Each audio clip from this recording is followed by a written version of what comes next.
French Senate President Lach arrived in Hanoi on December 8th morning, beginning his official visit to Vietnam at the invitation of National Assembly Chairman Vnews. In the morning of the same day, National Assembly Chairman Hui hosted a welcome ceremony for Senate President Lach and a high-ranking delegation of the French Senate. Right after the welcoming ceremony, the two sides held talks. At the talks, the two sides discussed measures to strengthen cooperation in various fields, such as politics, diplomacy, and economy, as well as legislative experience sharing. Chairman Hui told the guests that the sharing of experiences between professional agencies of the two legislative bodies play an important role for the two sides' cooperation.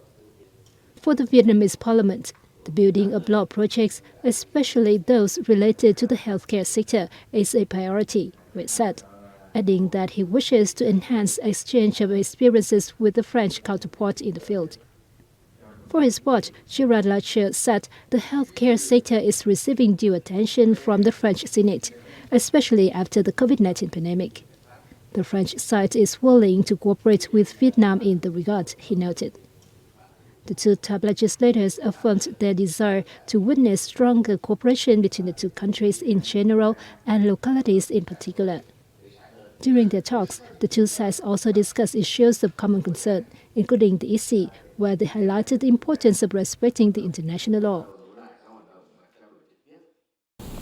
On the same day, French Senate President Lach was welcomed by other top leaders of Vietnam. Welcoming Senate President Lach, Party General Secretary Nguyễn Phú Trọng spoke highly of the outcomes of talks between the guests and National Assembly Chairman Vnews. Trọng stressed that the two sides continue promoting their strategic partnership and cooperation, bringing practical benefits to the two peoples and contributing to global peace and cooperation. Highlighting the importance of the relations between the two countries, Lach expressed his desire to deepen the relations in the coming time. This can be done by promoting cooperation in new areas such as digital technology, digital transformation, green transformation, in parallel with traditional fields of cooperation such as people-to-people exchanges, he noted. During the meeting, the two leaders also exchanged opinions on a number of regional and international issues of common concern.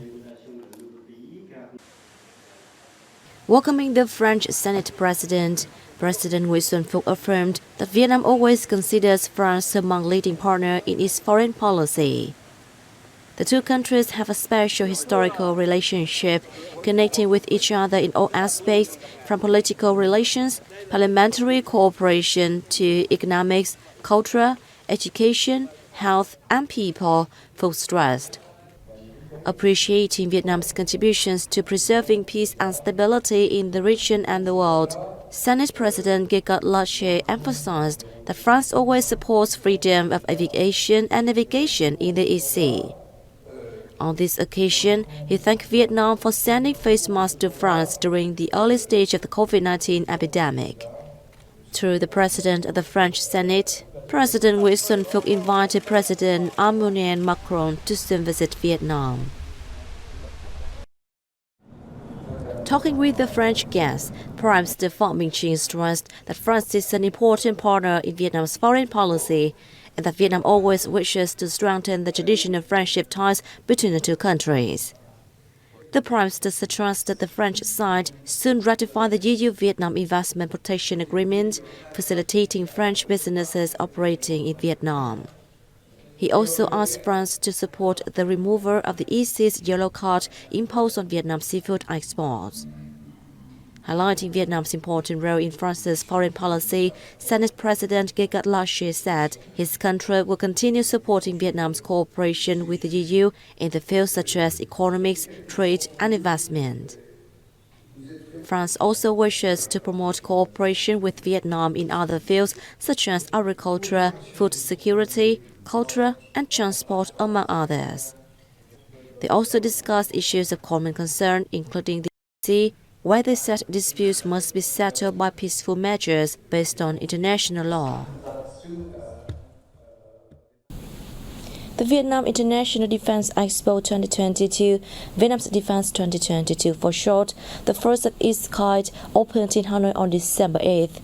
Prime Minister Phạm Minh Chính attended and addressed the event. Along with the growing trend of integration in all fields, international defense cooperation has been a focus of the party and state of Vietnam to strengthen trust between Vietnam and other countries, stated Prime Minister at the event. According to the host government leader, Vietnam Defense 2022 is a good chance for defense policymakers and defense industry firms to meet and seek partnership towards a world of peace, cooperation and prosperity. On the occasion, Chính also highlighted Vietnam's defense policy, which is for peace, self-defense and the people. Following the opening ceremony, Prime Minister Chính and delegates visited booths displaying defense industry products. The Vietnam Defense 2022 covers an area of over 50,000 square meters, including more than 20,000 square meters of outdoor area. It attracts 174 enterprises from 30 countries.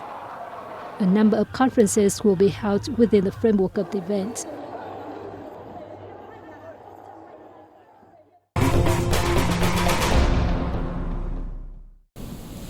An international conference was held in Hanoi on December 8th to mark 40 years since the adoption of the 1982 United Nations Convention on the Law of the Sea.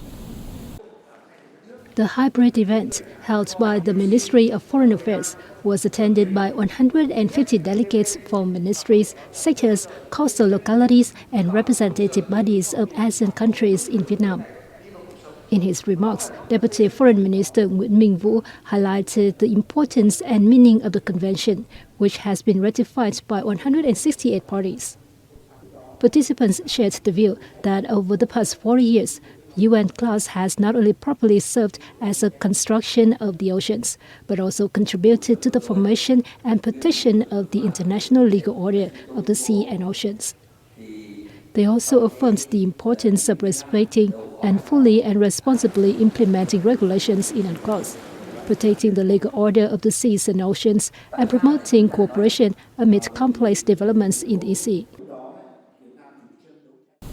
With the advantage of having a deep water seaport, convenient international trade in goods, easy road traffic connecting to the international airport and the southern key economic zone, along with the synchronous development of infrastructure, Bà Rịa Vũng Tàu is an attractive destination for both domestic and foreign investors. The Phu My 3 Industrial Park in Bà Rịa Vũng Tàu province sits on an area of nearly 1,050 hectares with complete infrastructure and links to industries nearby, such as petrochemicals, logistics, and supporting industries. It is estimated that, by the end of 2022, Phu My 3 will have attracted nearly 57.5 trillion Vietnam dong in investment capital from domestic and foreign businesses. The reason why investors choose the southeastern region is because this area has a complete supply chain of goods, which is a favorable condition for investors and do trade. Another reason investors select the province is its connectivity with nearby localities and favorable support policies. Furthermore, after our decision to invest in the province, local authorities have been very enthusiastic to solve our obstacles. That's why we decided to triple our investment here. Despite the negative impact of COVID-19 in 2021, since the beginning of this year, investors in industrial parks in Bà Rịa Vũng Tàu have accelerated their investment in infrastructure. By the end of this year, the total value of infrastructure investment in the province is estimated to stand at more than 19.3 trillion Vietnam dong. Along with the compensation for site clearance, our company also focuses investment on developing a synchronous technical infrastructure system, including roads, rainwater drainage system, lighting wastewater to meet the cater of investors renting land in the industrial park. The industrial park has been completed with the equipment of electricity and water supply systems. It is seeking strategic investors with financial potential to invest in the park. The province's industrial parks have attracted 43 investment projects so far this year, including 15 foreign direct investment projects with total registered capital of nearly $270 million. We are very proud when the Politburo recently issued Resolution 24, which helps us build projects turning Bahria Vung Tau into a national marine economic center, and building Kaimapha Logistics Center at regional and international standards. Leveraging local potential and strengths and the advantages of the southeastern region and the southern key economic region, and with selective and synchronous investment, Bahria Vung Tau is turning local industrial parks into attractive destinations for domestic and international investors.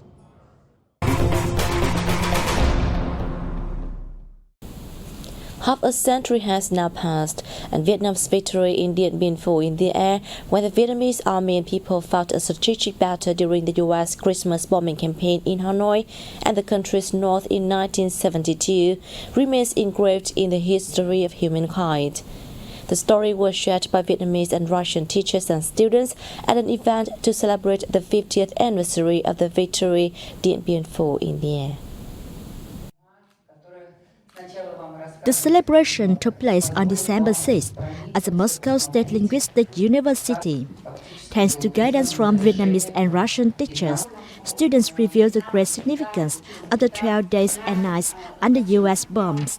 In December 1972, Hanoi, Haiphong, and other localities in the north were heavily bombarded in an area raid known in Vietnam as Dien Bien Phu in the air, and in the west as the Christmas bombings.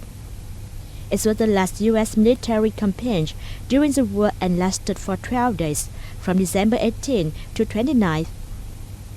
Over those 12 days and nights, air defense rigs in Hanoi and across the north shot down 4,181 aircraft, including 34 costly B-52s. I really love the stories our teachers tell. I think this was a great battle of the Vietnamese army and people. It also showed the spirit of the Vietnamese people, who are not afraid of any enemy. They stood up to protect their families and their nation's future. This was not only a victory for the Vietnamese people but also for people around the world. At the Moscow event, both Russians and Vietnamese students watched videos on the heroic period and the losses experienced by the Vietnamese people. They heard stories from Soviet Union experts who once came to Vietnam to help its people fight the invaders. The second Ho Chi Minh City Hot Air Balloon Festival opened on December 8th, held under the umbrella of the second Ho Chi Minh City Tourism Week in 2022. Numerous colorful hot air balloons filled the blue skies over Tu Tien Tu Park, attracting a large number of spectators. Festival goers will have the chance to take hot air balloon rides and contemplate the city from a height of 70 meters. Each ride lasts from 5 to 15 minutes.